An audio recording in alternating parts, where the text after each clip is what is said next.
Here's an Elvis Duran in the Morning Show online exclusive. Just come in. Adam Lambert's here.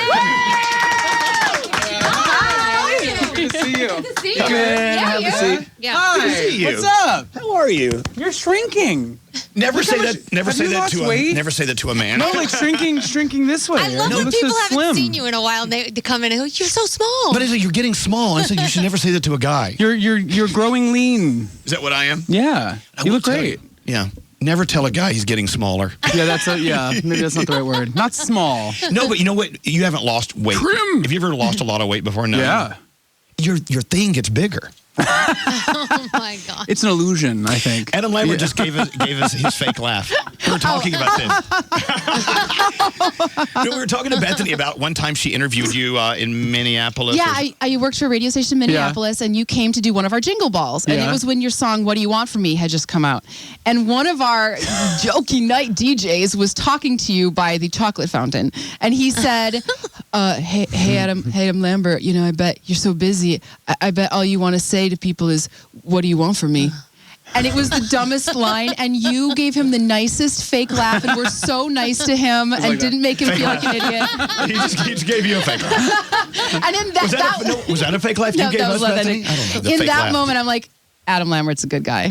He made him feel cool. You know, bad jokes happen to good people. Well, so the new album, is this going to be an album that sort of tells the story of where you were versus where you are now, like an evolution thing? I mean, is it I'm growing up, I'm a different man now kind of thing? I think you'll be able to hear it even in the sound. I think you'll be able to hear a difference. Right. I feel like I'm a little more grounded now. I feel like I know who I am a little bit more. As opposed to what? Where were you 3 years ago where you felt less grounded than you are now? I think I was experimenting more 3 years ago. With people, with drugs, with alcohol? No, with music. I think I was like, trying on a bunch of different ideas and experimenting. And this one, I feel like this is like a focused, kind of cohesive thing. Queen is one of those institutions. It's more than a band, and their history, their legacy. Yeah. And then you merged with them for these projects you've been doing with them. I mean, did it ever hit you and made you realize how heavy that truly was and is? I mean, Oh yeah. I mean, when we made the plan to do this as a tour, I was kind of like, oh God, what are the diehard Queen fans going to think? I have to tread lightly and kind of figure out how to approach this because there's a lot at stake here. Was there any pushback? No, I think there was a little murmur here and there before we started. People kind of had an eyebrow raised up and they were like, really? Who's this guy? Because a lot of the Queen people didn't necessarily know me. Right. Especially the ones overseas, the big fans. And I think I proved them wrong. I would like to think No, you that. did. And you're fishing for compliments, and you'll get one. Well, you did a fantastic job. So Nick Fradiani here. What advice would you give a winner of American Idol? Ooh, that's a very loaded question. It is, Adam.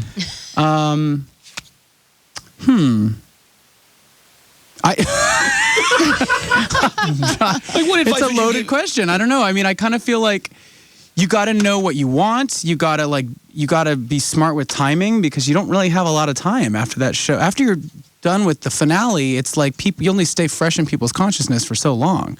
So you got to hustle. Is that what it's about, staying relevant as much as possible? I mean, I think sometimes, if you wait too long to put out a song, people might be like, who's that? Right. I mean, you got to hit it quick and hit it hard. That's so dangerous. I mean, and it's so sad to think of. Like it could be a few weeks and people would forget who you are already. Yeah. What do you think it is though? Because I feel like American Idol has come out with so many more people who have been successful than any of the other singing shows. What do you think it is about American Idol that has caused so many of you to be successful? I have no idea. Someone asked me that same question the other day, and I was just like, I don't know what it is. Maybe because the show's been around the longest and it established itself as launching people early on. Like someone like Kelly Clarkson, who was the first winner. I love her voice. Yeah. I think she's an incredible singer and puts out great songs. So maybe that's one of the reasons why the show has the reputation it does, is because since the beginning, it's kind of put people out there. I don't know. Let's do Ghost Town as we say thank you to Adam Lambert. Thanks for coming in, Adam.